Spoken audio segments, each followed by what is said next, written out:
I just know I just want to practice my Catholic faith the way it was handed down to us. And I have this feeling like we have been robbed of our birthright.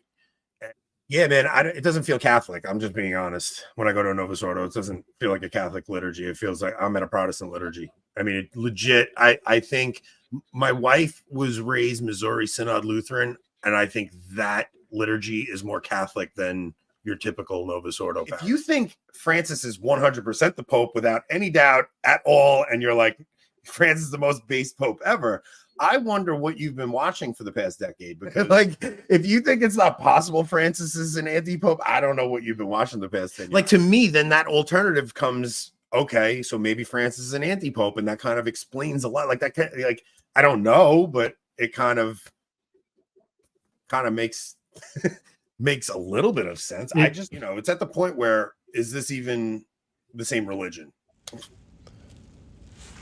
This is St. Anthony of Padua Rad Trad, and today I want to look at a video that was put up just recently by Avoiding Babylon. What I saw in that video was impressed me. I was happy to see the discussion that was taking place with Anthony and Rob. But before I get into what I want to say, I want to mention that at the end of this video, I attached a sermon by the late Father Anthony Cekada titled The Motu Proprio Trap. The Motu Proprio Trap. And I recommend this sermon, okay? If you've never heard of Father Anthony Cekada, this is probably one of his best sermons. To me, it's one of my favorite sermons from him. It's very prophetic, discussing the motu proprio of Benedict XVI, the benefits and the negatives associated with the motu proprio. So if this idea is new to you, okay, what say Anthony and Rob are discussing, or if you're seeing some problems in the church right now and you don't know how to articulate it, okay, you're kind of going through that same struggle that it seemed like Anthony and Rob were discussing here. Father Cekada, in a masterful way, lays it out in that sermon, and I have it attached at the end.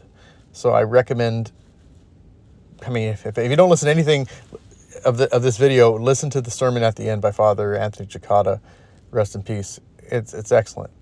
So what I liked about this video by Avoiding Babylon, I said, is I saw a lot of what I went through, and probably what a lot of people are going through. And this is at the very beginning stages where you don't necessarily know how to articulate what's going on, but you know there's a problem, and now you're willing to voice that there's a problem.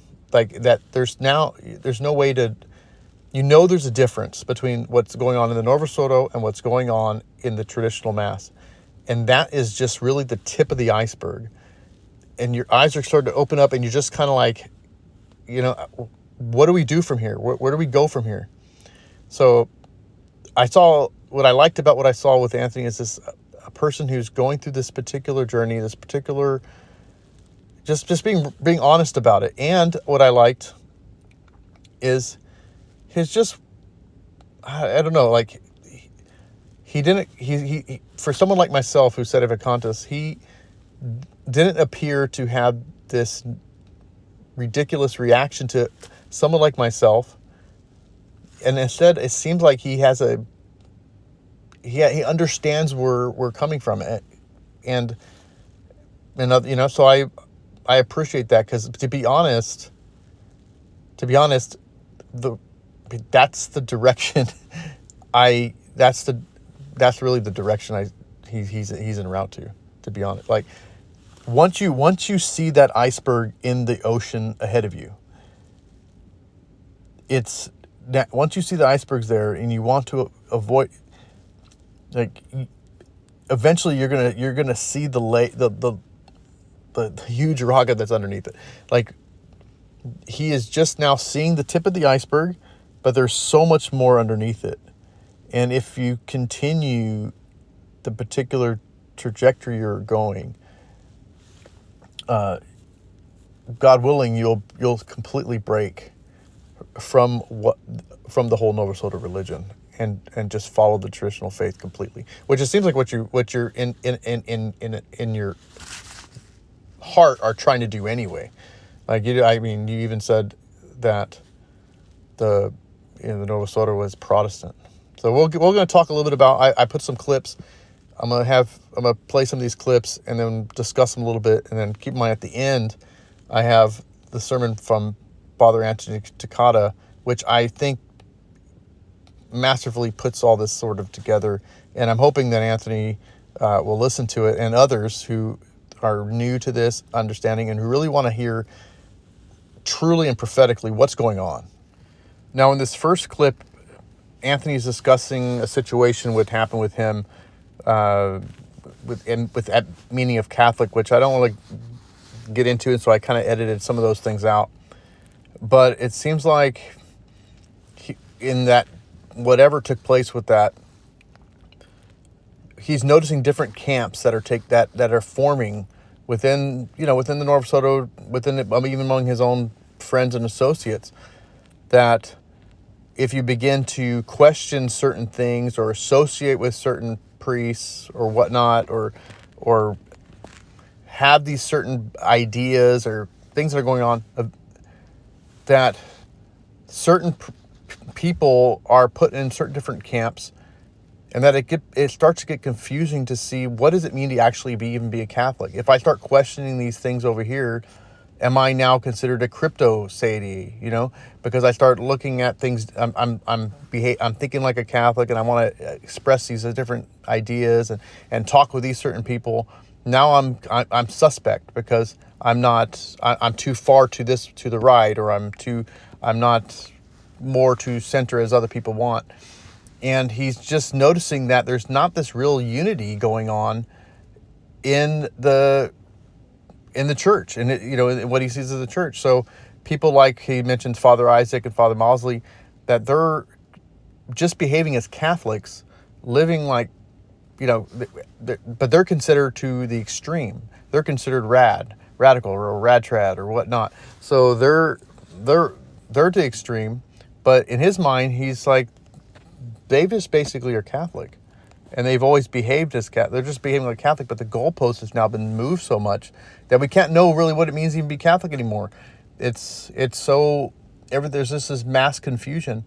But what he's noticing, it seems, is that the Novus Ordo and what's taking place in Novus Ordo is not what was before. That's the kind of impression it seems like that is going through his mind as he's talking about this situation that took place with meeting a Catholic and whatever happened with that. So it seems like that's what's going on. So you just listen to this first clip here. You said something along the lines like, "We'll talk to anyone, even." Right. Yeah, exactly. So I said, we'll have anybody on. We'll talk to Trent Horn. We'll talk to Father Isaac. And by saying that, I kind of like, it seemed like I'm putting Father Isaac on this periphery, like he's out there or something. Right. And the reality is, I think the guys on the periphery now are, it's getting to be where no matter what, we're going to be accused of being crypto sedes, right? And we're at a point in, I agree. On the one hand, I'm a crypto sede from the one side, and from the other side, I'm someone who goes to the Novus Ordo and not a real trad. You know what I mean? Like, yeah. So I think even having Mike Lewis in here, like me and Mike speak to each other and stuff, but we're in two different worlds. Like, it's not, it's at the point where, is this even the same religion? I mean, Father Isaac is just Catholic in my eyes. He is the same guy he always has been, and something happened in the church where it is going bananas, and somehow he ends up on the fringe when it's really, it's a difficult conversation to have, because I don't think anybody in the trad sphere is on the front. Like, if you believe what the church always taught, you're now seen as a crypto sede, as some kind of radical now. And I don't get the way forward. I don't know how the communications. I don't know how this communication continues on. Like, I still do like to talk to guys that are more in the mainstream, but they're we seem to be drifting further and further apart. And I don't think guys like Father Isaac or like Father Maudsley or like any of the other guys that we love talking to are on some fringe thing. I think your average Catholic now is drifting away from whatever the heck this synodality thing is. Yeah. You know what I mean? Yeah, And like he doesn't believe anything that's like crazy. There's just things are crazy right now. That's why I said, what does it mean to be Catholic now? It's such a strange thing, right? So if you think Francis is not the Pope, are you still a Catholic? If you think there's just all these things, because if you think Francis is 100% the Pope without any doubt at all, and you're like, Francis is the most base Pope ever, I wonder what you've been watching for the past decade, because I don't necessarily know the reality, but my position has always been I don't know. My position has always been I don't know. Like if you're going to ask me what my position is on Francis, I don't know. I don't know what's going on, man. I'm very what's the word I would use? I'm very what do you call, not atheist, agnostic about it. Like, if you think it's not possible Francis is an anti-pope, I don't know what you've been watching the past 10 years. I don't know. I have no idea. So I don't make pronouncements. I don't know. So Jeremiah said, keep Anthony and Rob in your prayers. Schism kills like a succubus, draining the genuine joy and peace of the Lord from an increasingly calloused heart. Now, I have to be honest. I don't think our joy has been stolen. I don't think we have this increasingly calloused heart. I do see people on that side with that, though, and that's 100%. It is, yeah.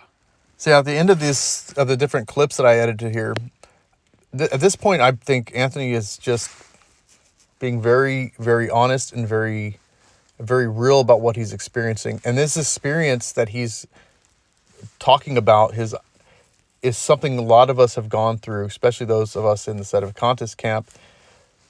The idea of that, what do we make of this Pope, of this man who claims to be the Pope?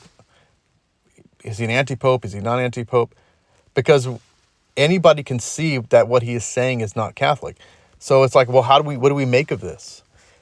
And this is why I say that Anthony this is why I say I like about what's being talked about in this episode, because it shows that he's really thinking about these issues, and he's just talking about them, and it's kind of there's not really a filter there. These things are going through his mind, but I think he represents a lot of conservatives within the Novus Ordo structure. Now, I know that Anthony goes to the Latin Mass because he mentioned it here in this video of his. So I just think that he's on the right direction. He's asking the right questions. And once you get to the point where you're willing to say that I don't know what to think of this man in white in the Vatican, I don't know what to think of him, then you're able to open your eyes and see what the real problems are going on, and you're willing to ask the right questions. So that's what I'm hoping he does. And I just think that this was just an interesting part of the discussion. I'm not sure that they intended to even have this discussion on their show, but it's probably something that's been on their mind for a long time that just needed to come out. So what I'm happy to see is what appears to be a closing in, or a drawing near of those who call themselves traditional, really willing to come to the table and just say, or really wanting to ask the question, what's up with this man? What's up with this person who calls himself the Pope? What's going on with the worship in our church?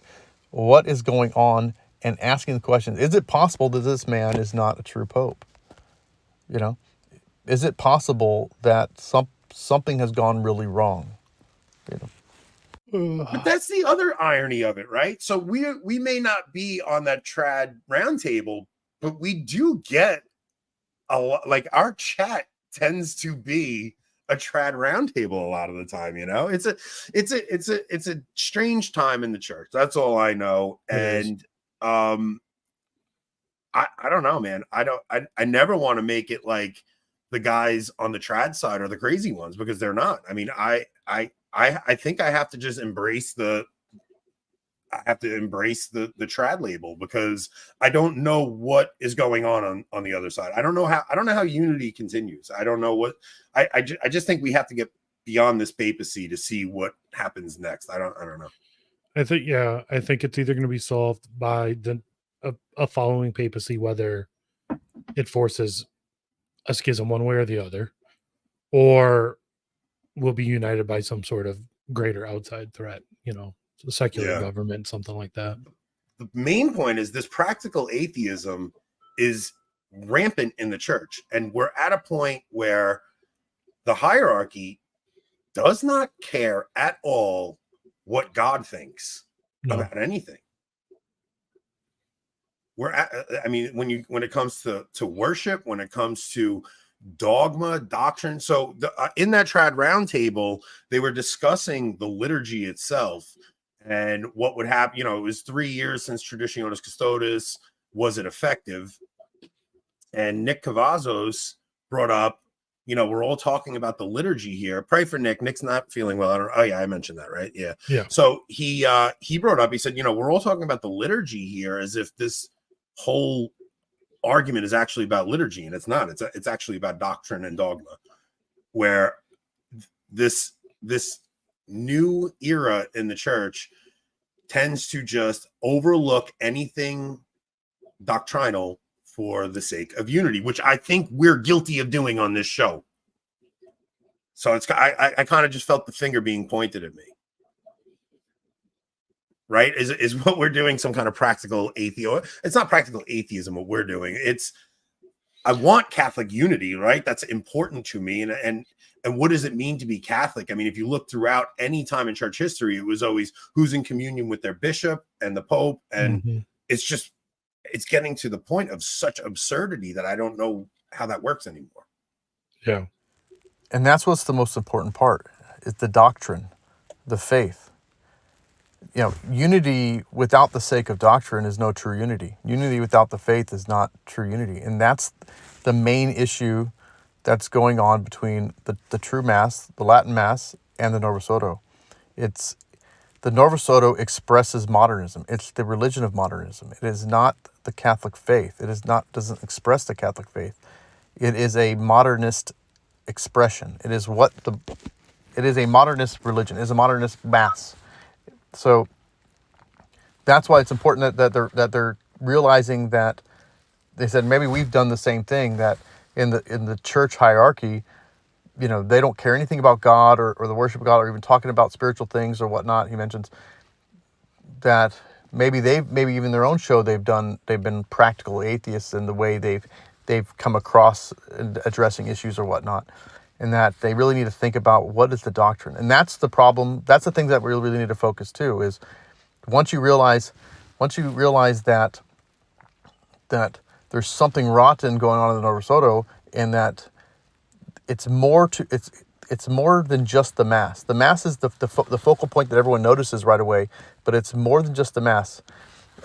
It's about the doctrine behind the new Mass. It's the modernism behind the new Mass. It's the doctrine that's underlining it all, and that's where you're going to notice, if you look more deeper into this, the heresies that take place in Vatican II and what Vatican II has brought about in this in the church and in the world at large.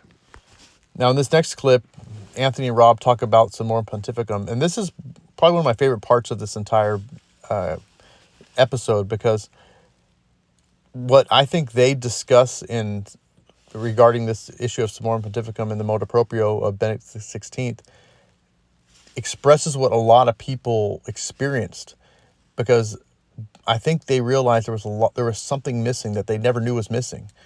That the Latin Mass that they have been sort of freed, I guess you could say, was the Mass was Catholicism that they always were longing for but didn't know really existed. And this has caused a friction, a rift between the modernists or the Novus Ordo and the traditionalists or the Catholics. And although they don't use that kind of strong language I'm giving now, but so then they discussed this. They discussed this here.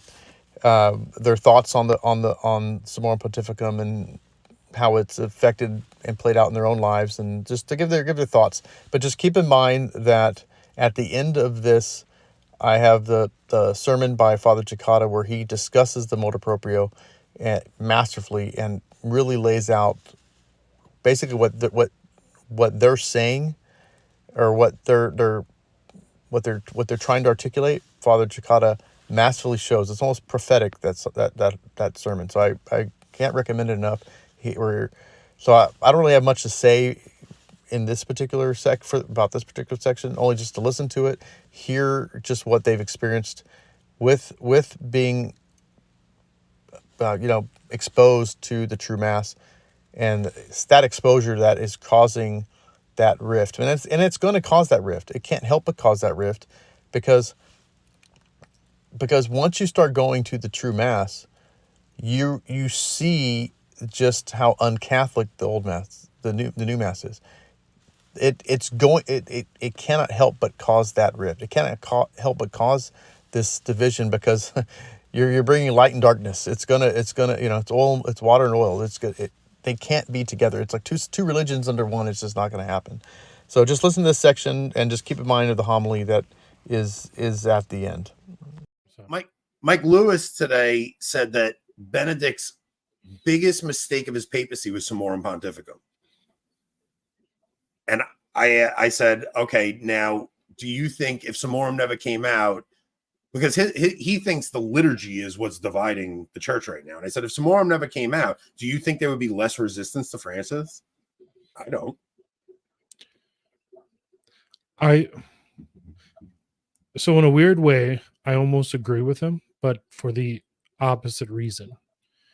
Summorum may have been the biggest mistake of his pontificate, because it did open it up to open up traditional Catholicism to the masses, right? Made it far more popular, far more common, which has led to the recent crackdown. But the mistake was that Benedict should have gone farther. And I don't mean he should have outlawed the Novus Ordo outright, right? I think Summorum should have been more strongly worded, like, not that, this is the mass of our fathers, and how does he put it? He says what once was held. Once sacred will always be sacred. Right. It should be more like what was once sacred is, like, this is what we need to move towards, not, well, I mean, this is what should be available. It should have been more like quo primum, but I mean, it should have been somewhere between the two. Yeah, but I don't know if it would have made a difference. And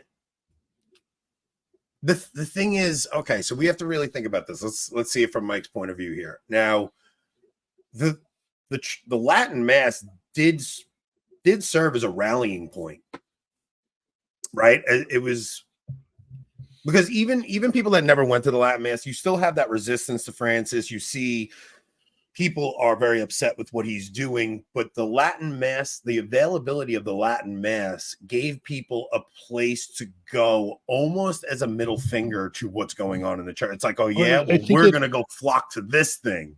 The thing is, I don't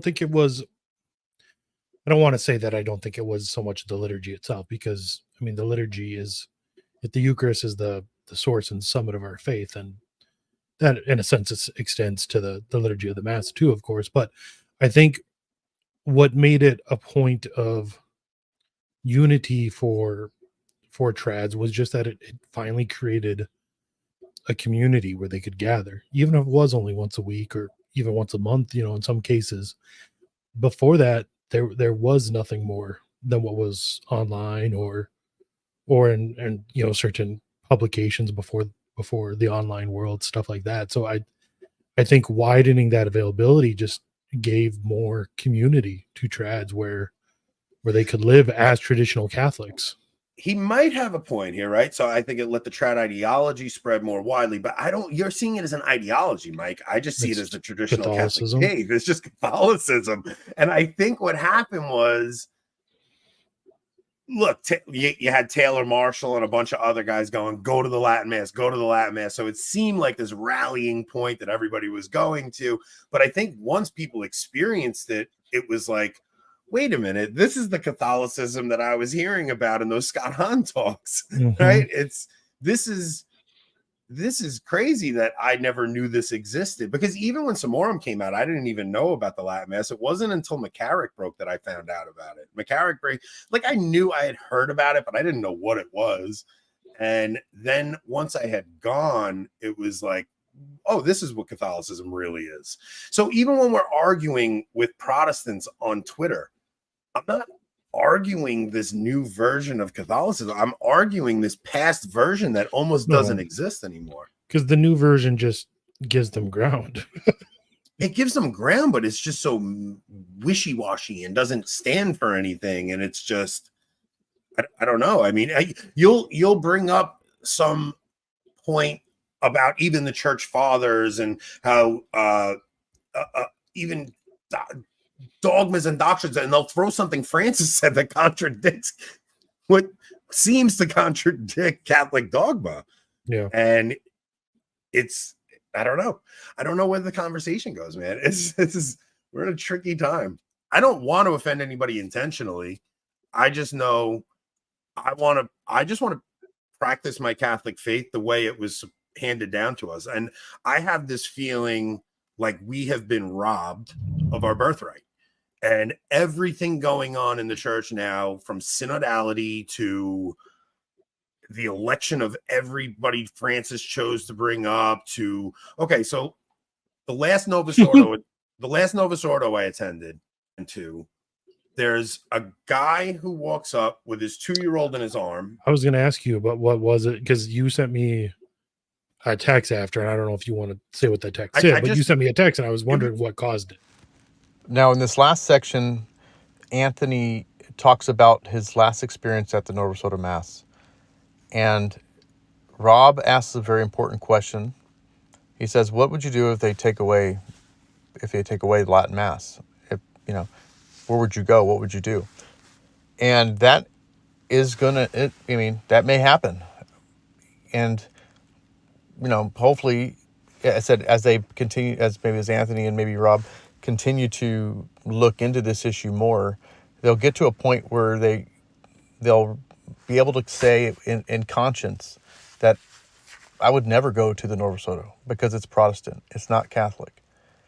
And I have no obligation to go to that Mass. It's not even a Mass. It's a Protestant supper service.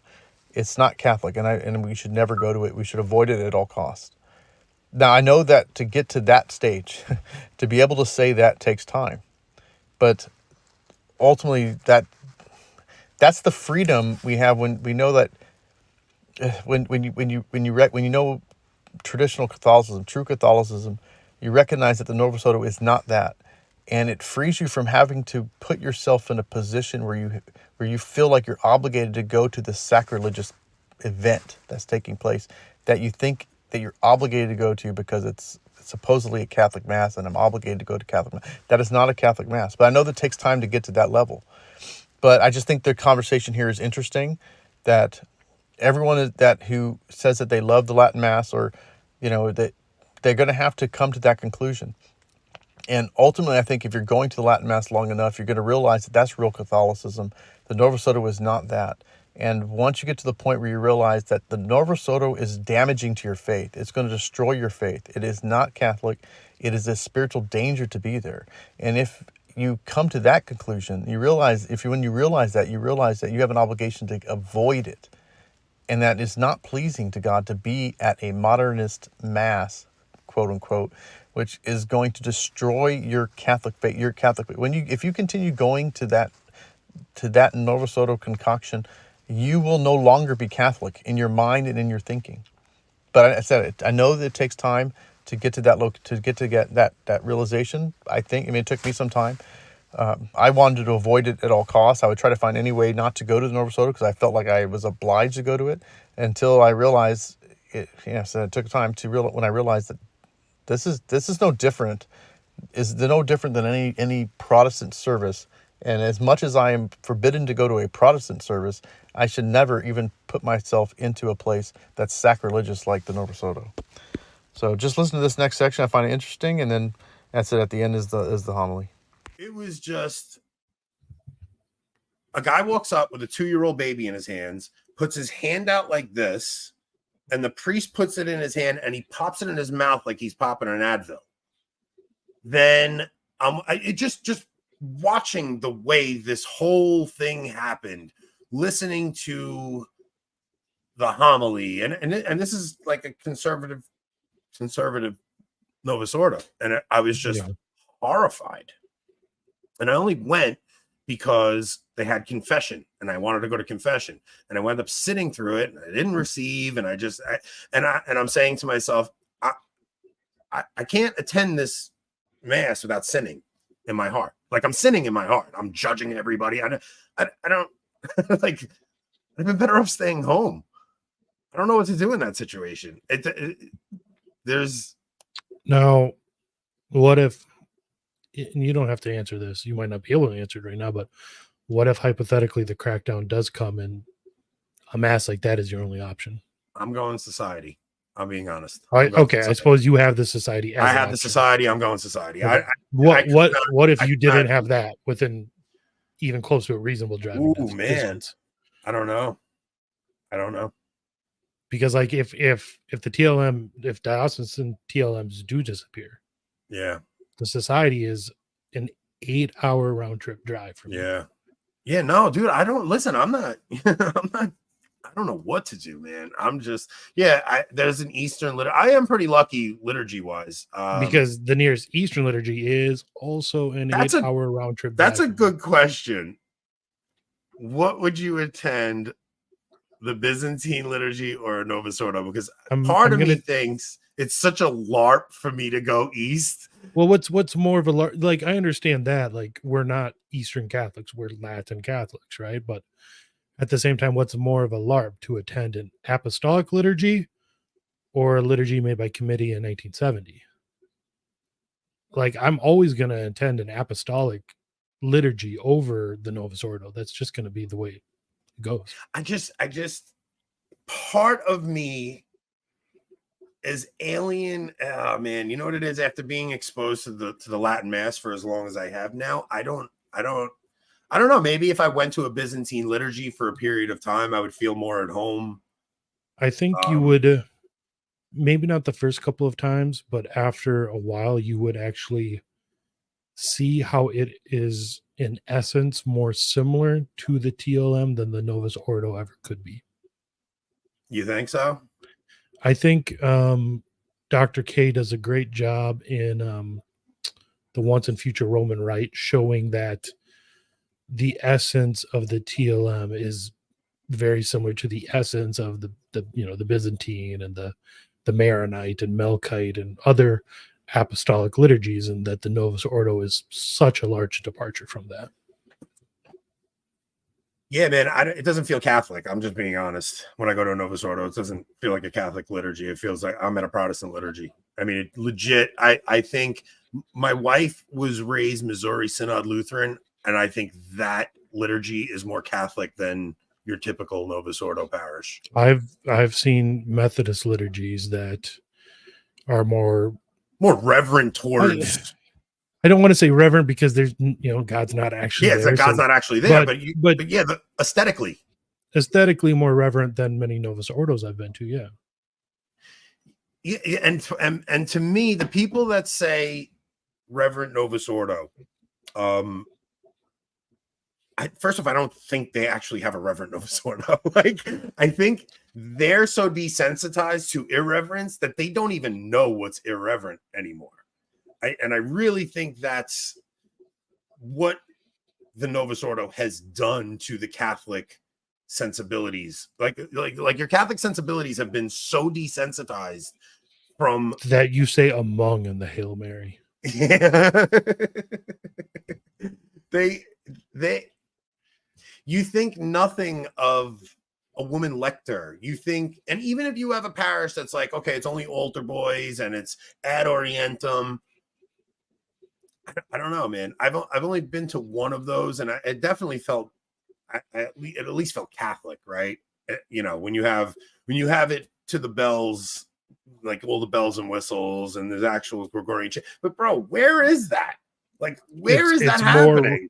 It is more at this point, anyways. More rare than a traditional. It is more rare mass than the TLMs, and I'm not saying that it's not becoming more common, but it is right now more rare than the Latin Mass. I think you're right. I think it is. I find myself having arguments with Protestants, and I'm like, I'm arguing for a Catholicism that doesn't exist, and I don't know what that means.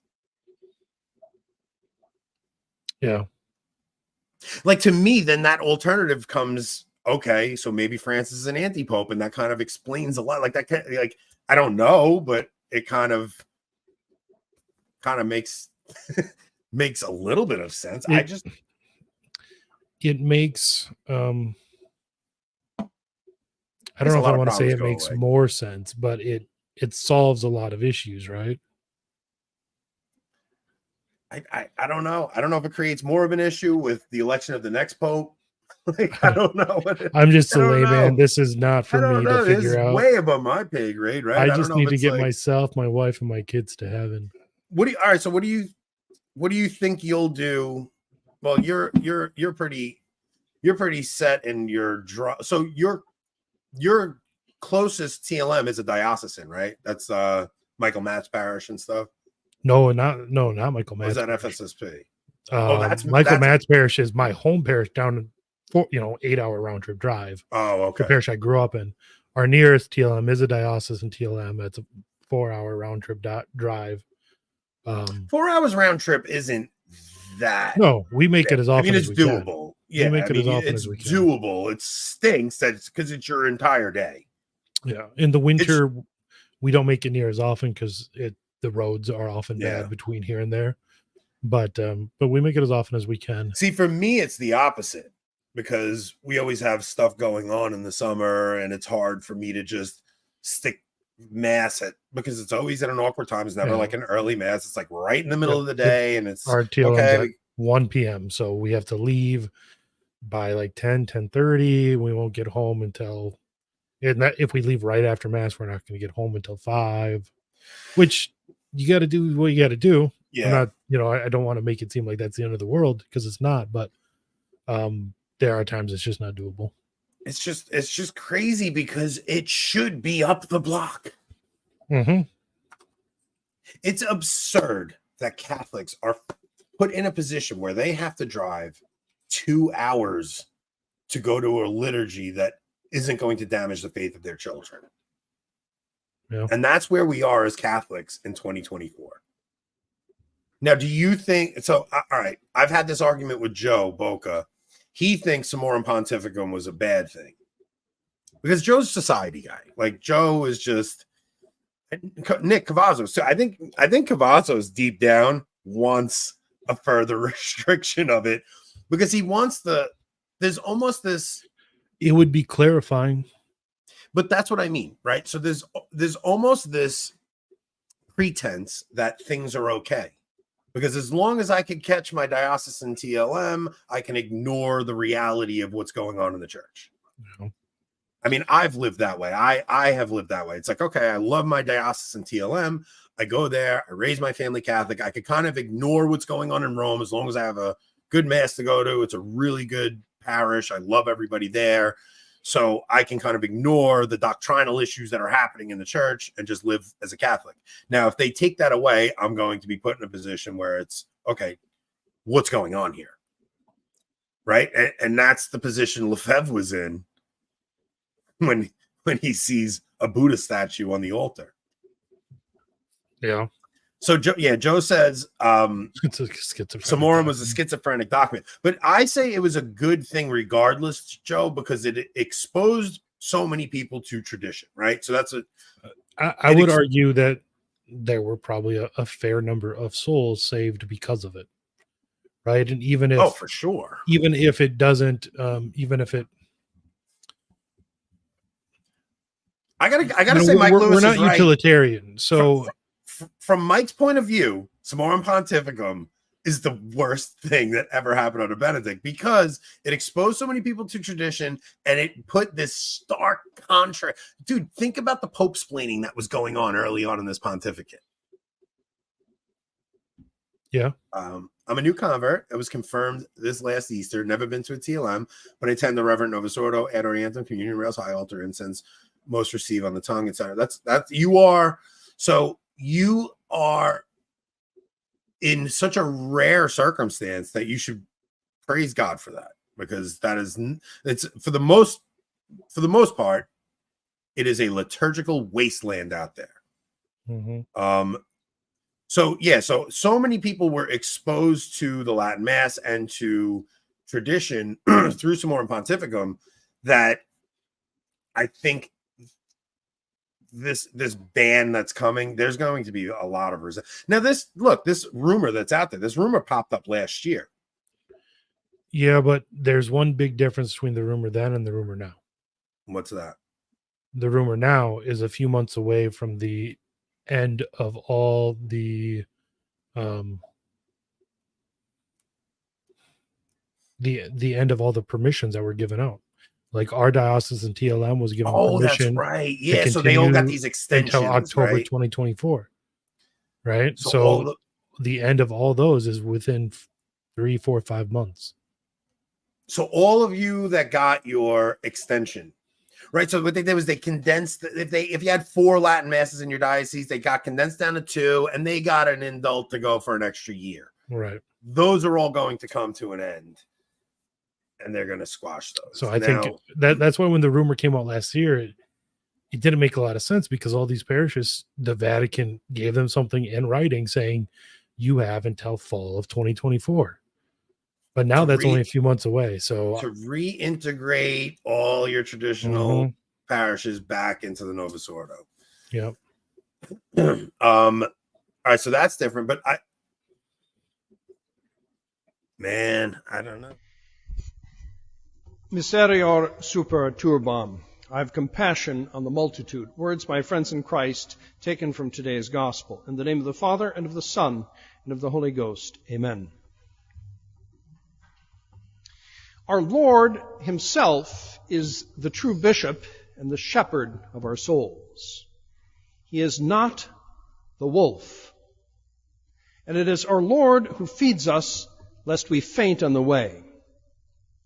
He feeds us with the substantial bread of true doctrine and with the supersubstantial bread of the Eucharist, the true sacrament, the true sacrifice of his body and blood. And in his goodness, he has not let us go one day, still less 3, of the past 40 years since Vatican II fasting. But today, we must turn our attention from the true bishop and shepherd to a false bishop, but a true wolf, lest a single one be lost. I refer, of course, to Joseph Ratzinger, Benedict XVI. Yesterday, on July 7th, he issued a document called Summorum pontificum. It is a type of document called a motu proprio, That's Latin for saying that a particular law was a pope's own idea. And in Benedict's case, indeed, it was. It's been his idea for the long time. His motu proprio allows a widespread use of the 1962 version of the traditional Latin Mass. Now, his action came as no surprise, and certainly it should have come as no surprise to you. I told you this would happen the first Sunday after his election. Ratzinger had spoken of the Old Mass favorably many times. And indeed, with his motu proprio, he decided to allow it and to introduce it. We can call, I think, this version of the Mass the Motu Mass, from motu proprio. Now, lots of conservative Catholics, wanderer types, SSPXers, and EWTNers are drooling over the Motu Mass. And naturally, in the popular press, you'll open the paper today and you'll see that Benedict is supposed to be the great conservative, that he is restoring tradition from the past. But I'm standing here today in the pulpit to tell you, don't be taken in. Don't get fooled by this. What is important is to think clearly and not to allow the press to manipulate you and not to allow your emotions to manipulate you.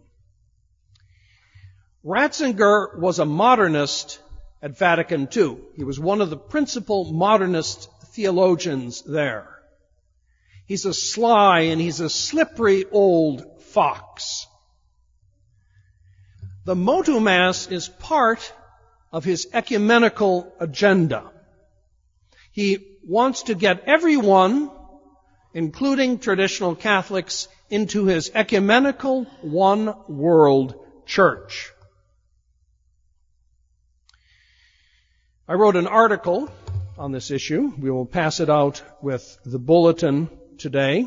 We posted the article on the traditionalmass.org website. There are many interesting details in his document, and I urge you to study the article that I wrote about it. Today, however, from the pulpit, I'm going to give you a few general considerations about Ratzinger's Motu Mass, the positive and the negative aspects of it. Now, what's positive for him is going to be different from what is positive for us. When I say positive aspects of the Motu Mass, I mean this. Those aspects of it that tend to destroy the false religion of Vatican II, to hasten its destruction, to hasten its demise. That is a positive aspect. By negative aspect of the Motu Mass, I mean those aspects of it that will fool some traditional Catholics. And I'm pointing those out so you're not fooled. First of all, the positive aspects of the Motu Mass. Those aspects of it which will tend one day to destroy the false religion of Vatican II. First of all, the Motu Mass is an admission of failure. As a seminarian in the 1960s, I lived through the liturgical revolution on the inside. And since that time, I have read many commentaries on the liturgical reform that was launched after Vatican II. Commentaries by the men who were directly involved in producing it, from Annibale Bugnini on down.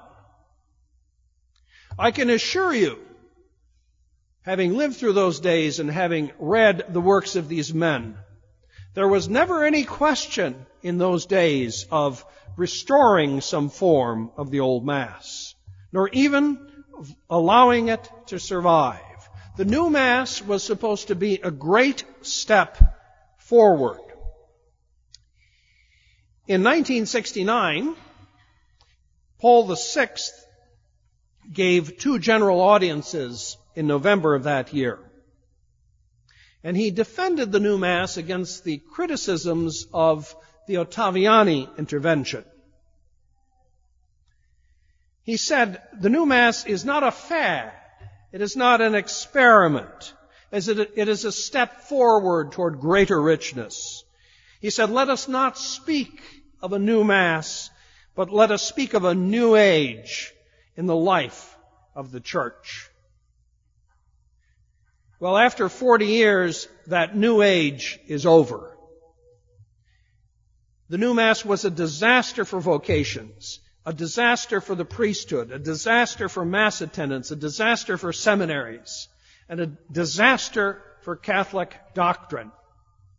It was the engine of doctrinal revolution throughout the world. In the 1990s, however, some of the younger Novus Ordo clergy started getting fed up with this and started looking longingly back at the old Mass. Now, if the new Mass had been a success, there would have been none of this. Absolutely none of this. Ratzinger's Motu Mass is an admission that the Vatican II liturgical reform was a failure.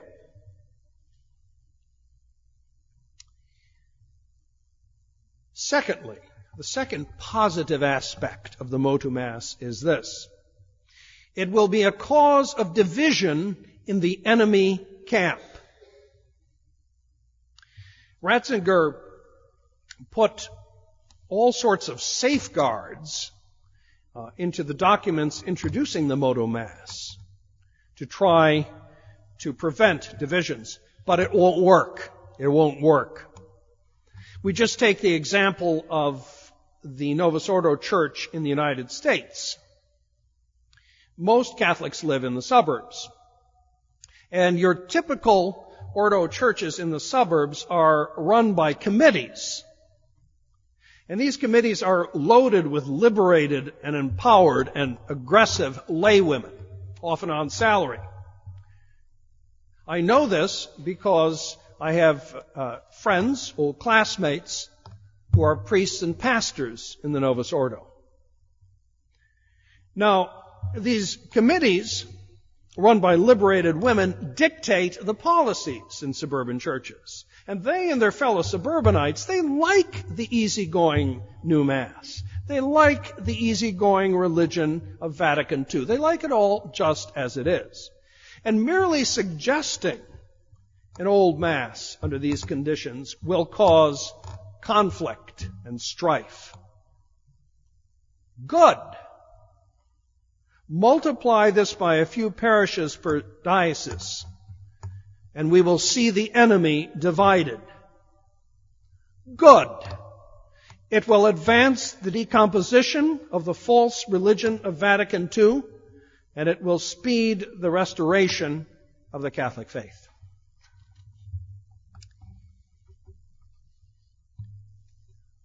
Thirdly,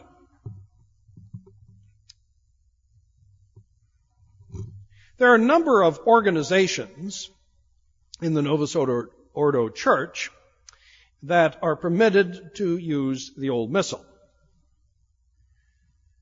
And these organizations have insulated the clergy who belong to them from the new Mass. These clergy joined these organizations because they detested the new Mass and they didn't want to celebrate it. However, Ratzinger is going to rub their noses in it now. In his Motu Proprio, he says that these priests cannot, as a matter of principle, exclude using the Novus Ordo. In other words, they're going to be forced to celebrate it at least once in a while to show their loyalty to the new religion. Again, great. It destroys the fantasy world. The more that priests in these institutes are personally confronted with the evil of the new Mass, the sooner they will realize that it cannot be reconciled with the Catholic faith. And they will change their positions. The fourth positive aspect of the Motu Mass is that it is an hors d'oeuvre. It is an introduction for Novus Ordo Catholics to the real issues. Now, the Motu Mass is the Mass of John the 23rd. It's a stripped-down rite, but there's still enough to it to make thoughtful Catholics compare it to the sacrilegious and to the man-centered Novus Ordo.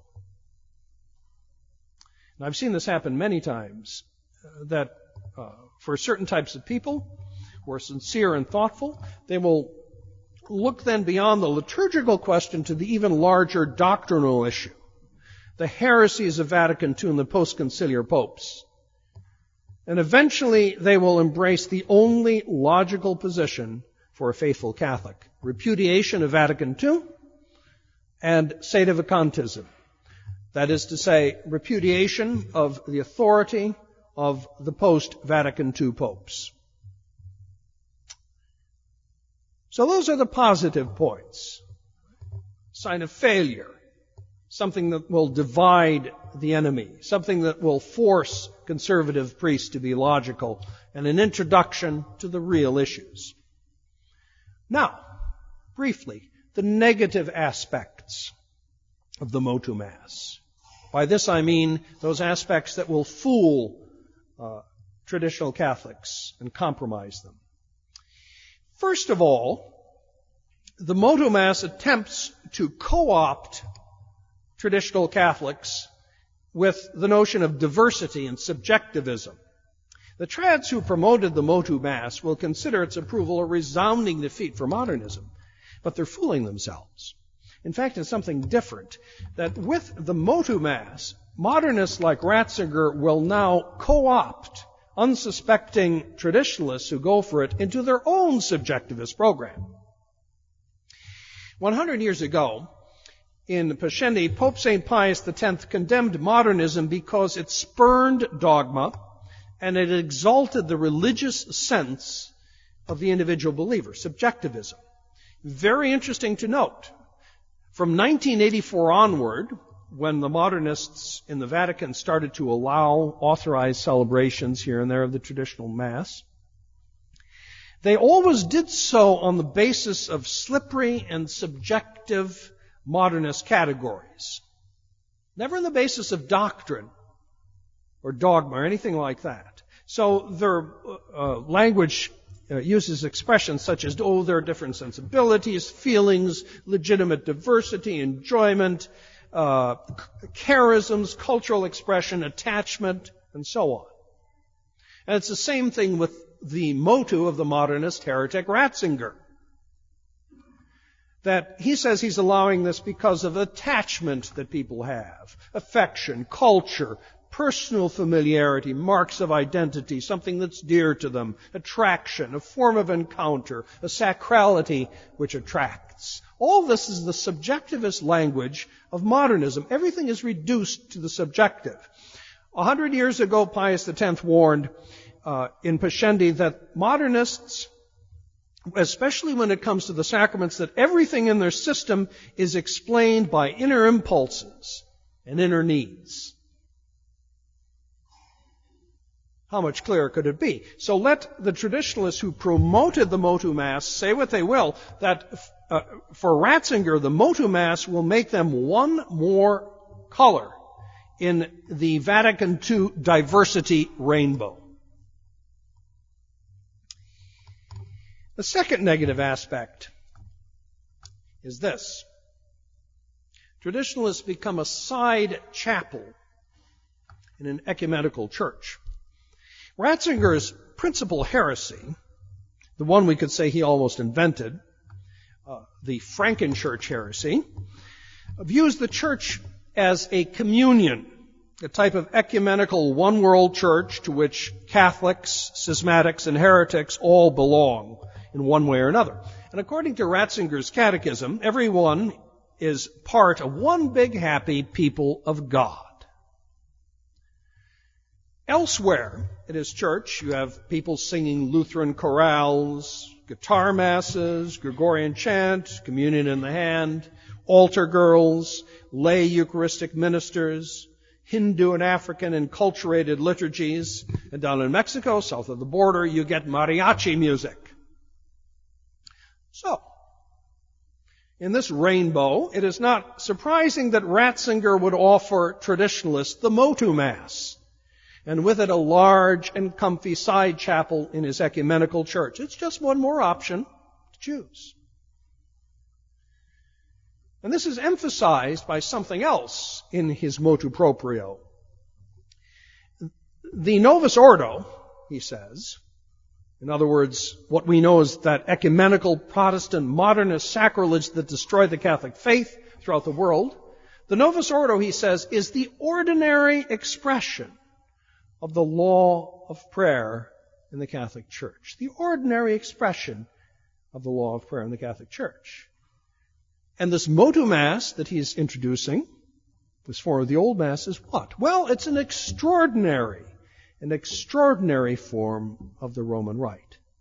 And he emphasizes that the New Mass and the Old Mass are just two different uses of the Roman Rite. So you see what he's doing. So traditional Catholics who accept Ratzinger's offer, through the Motu Mass they become paid-up members of Ratzinger's ecumenical one-world church. Thirdly, Catholic rituals.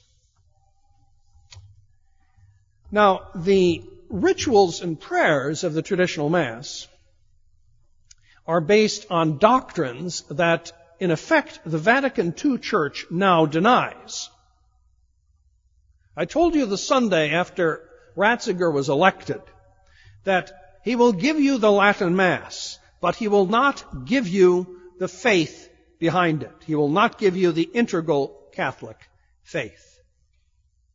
So this Motu Mass is nothing but an empty show. There are nice prayers and rituals, but the doctrine behind it is gone.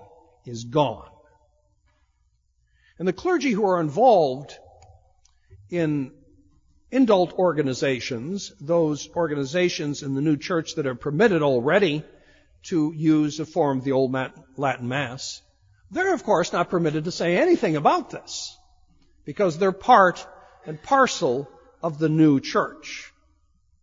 They are sold men. And those priests who accept Ratzinger's Motu Mass likewise become sold men.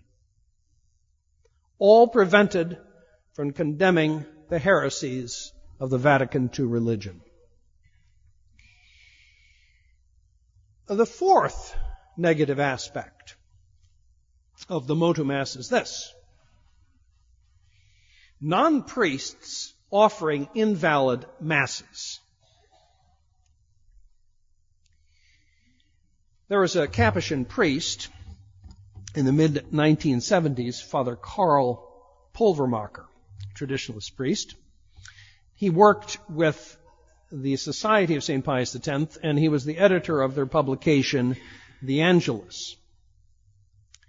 Shortly after I was ordained to the priesthood, there's a traditional Catholic who quoted to Bishop Dolan and myself the following saying of Father Karl: that once there are no more valid priests, then they'll permit the Latin Mass. Well, it turned out that he was quite prophetic. In 1968, the modernists formulated a new rite of episcopal consecration that it is invalid. It is invalid. It cannot create a real bishop. And Ratzinger himself was made a bishop, or in reality a non-bishop, with this particular rite. So the rite of episcopal consecration is invalid. And that leaves the Novus Ordo with very few real priests left.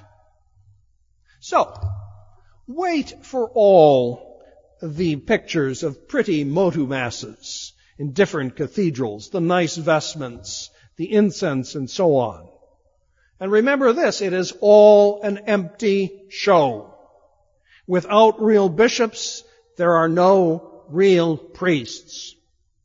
Without real priests, there is no real presence. Without the real presence, there is no God to receive and adore. Only bread. The triumph of the Antichrist.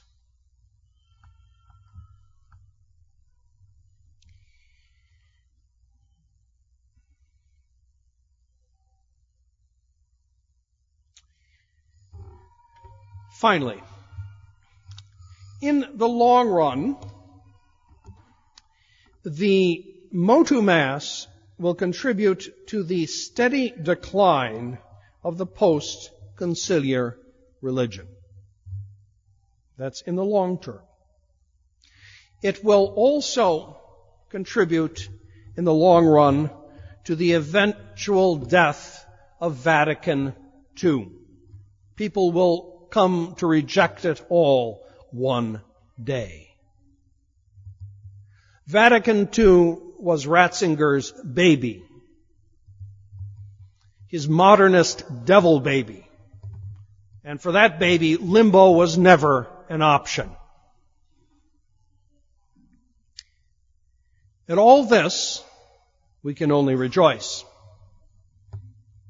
In the short term, however, many gullible traditionalists will be lured to the Motu Mass because of convenience, because they're taken in, or because of the prospect of belonging to something bigger.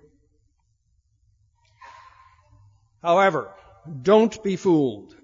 The negative aspects of actually assisting at the Motu Mass are pure poison. Here are two key points to remember.